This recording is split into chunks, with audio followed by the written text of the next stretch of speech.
Que a graça e a paz do nosso Deus nos preencham no dia de hoje de forma abundante. É sempre muito edificante meditar a palavra do Senhor. E hoje meditaremos um pouco sobre a vida de Jonatas, um leal amigo de Davi. E o tema diz assim: Jonatas, amizade aliançada na esperança é uma bênção. Jonatas foi o primogênito de Saul. Logo, a sucessão do reinado caberia a ele, mas esse não era o plano de Deus. Sua ocupação foi a liderança militar. Além de corajoso, era temente e confiante no Senhor. Por isso, demonstrou grande habilidade no relacionamento com seu pai, ao mesmo tempo em que estreitava sua amizade com Davi.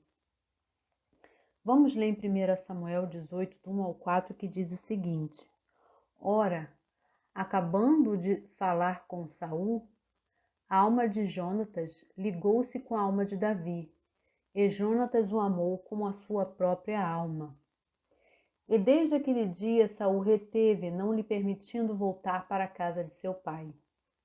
Então Jonatas fez um pacto com Davi, porque o amava como a sua própria vida.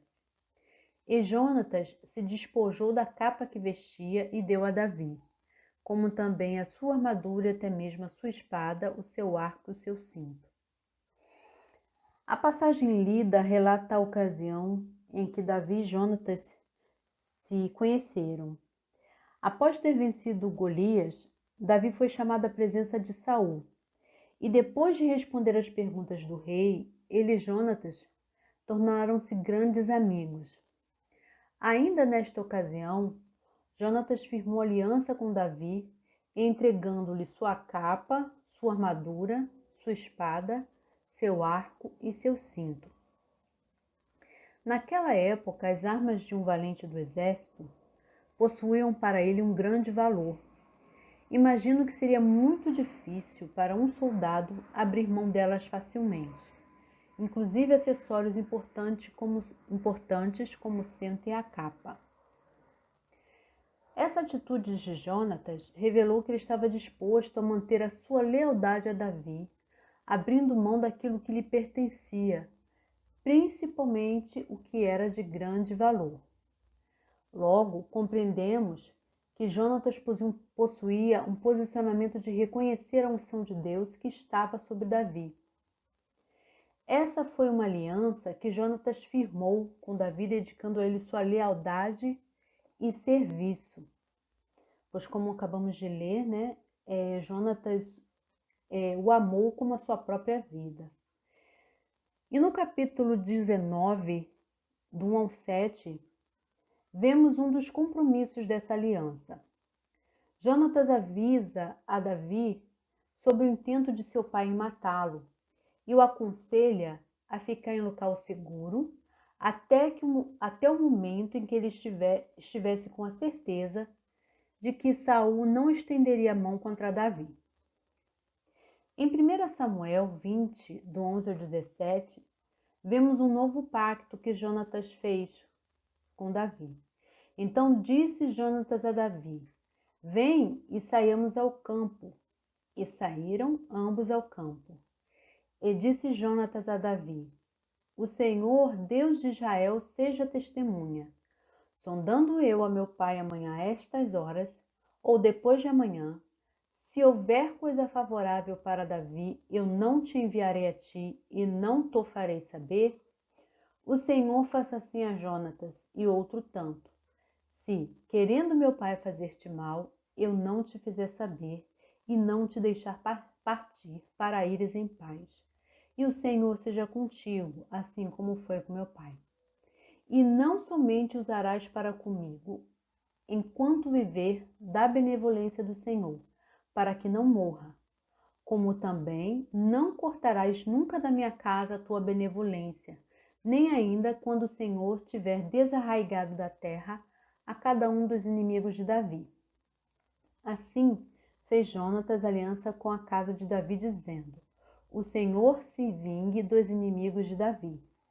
Então Jonatas fez Davi jurar de novo, porquanto o amava, porque o amava com todo o amor da sua alma.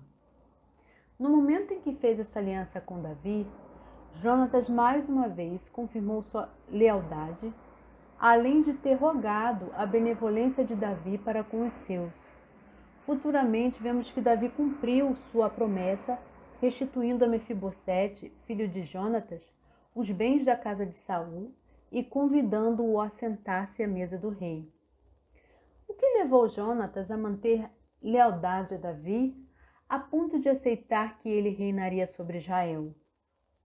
Ao meditarmos sobre a vida deste homem, compreendemos que sua fé em Deus alicerçou suas atitudes, formou seu caráter leal e desprendido. Então percebemos que a amizade que ele firmou com Davi estava baseada no seu compromisso com Deus. Jonatas tinha esperança no porvir e não no que era aparente e transitório.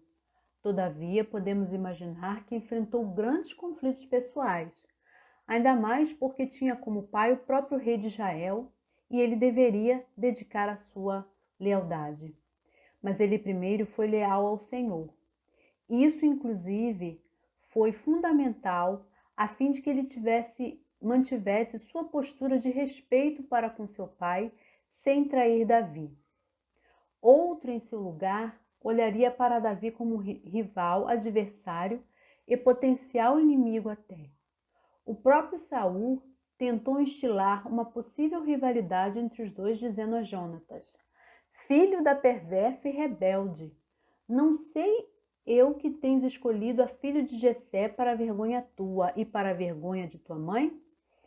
Pois por todo o tempo em que o filho de Jessé viver sobre a terra, nem tu estarás seguro, nem o teu reino, pelo que envia agora e traze-mo, porque ele há de morrer. Essa atitude de Saul encontra-se registrado em 1 Samuel 20, do 30 ao 31. Todavia, essa exasperação de Saul não surtiu nenhum efeito sobre a decisão de Jonatas, pois ele reconheceu a soberania de Deus e a sua vontade para o trono de Israel, conforme está registrado em 1 Samuel 23, do 16 ao 17, que diz: Então se levantou Jonatas, filho de Saul, e foi ter com Davi em Ores, e o confortou em Deus, e disse-lhe: Não temas, porque não te achará a mão de Saul, meu pai. Porém tu reinarás sobre Israel, e eu serei contigo o segundo, o que também Saul, meu pai, bem sabe. Jonatas empenhou-se na preservação da vida do futuro rei de Israel, e morreu antes que Davi assumisse oficialmente o trono. Portanto, podemos aprender que foi uma amizade aliançada na esperança de que Deus estava agindo para levantar um novo rei sobre a nação. O exemplo de Jonatas é um desafio para nós. Em um mundo competitivo como estamos vivendo, onde as pessoas estão mais preocupadas com a aparência do que com a essência, precisamos pedir ao Senhor que nos ajude a fundamentar nossas amizades na bênção dele. Que a partir dessa meditação possamos encontrar no Senhor forças para praticar o que Paulo recomendou em Efésios 2, do 3 ao 4. Nada façais por contenda ou por vanglória, mas com humildade. Cada um considere os outros superiores a si mesmo. Não olhe cada um somente para o que é seu, mas cada qual também para o que é dos outros. E também devemos manifestar o amor conforme está em 1 João 3,16, que diz: Nisto conhecemos o amor, que Cristo deu a sua vida por nós, e nós devemos dar a vida pelos irmãos. Gostaria de concluir dizendo que em toda a história de Jonatas e Davi, podemos perceber a graça de Deus. A aliança entre Jonatas e Davi representou a aliança entre Cristo e seu povo. Assim como Mefibosete for alcançado por causa de uma aliança estabelecida, nós também, mesmo sendo indignos e imperfeitos, por meio de Jesus, passamos a desfrutar das mais ricas bênçãos espirituais. Que Deus abençoe a vida de cada uma de nós. Amém.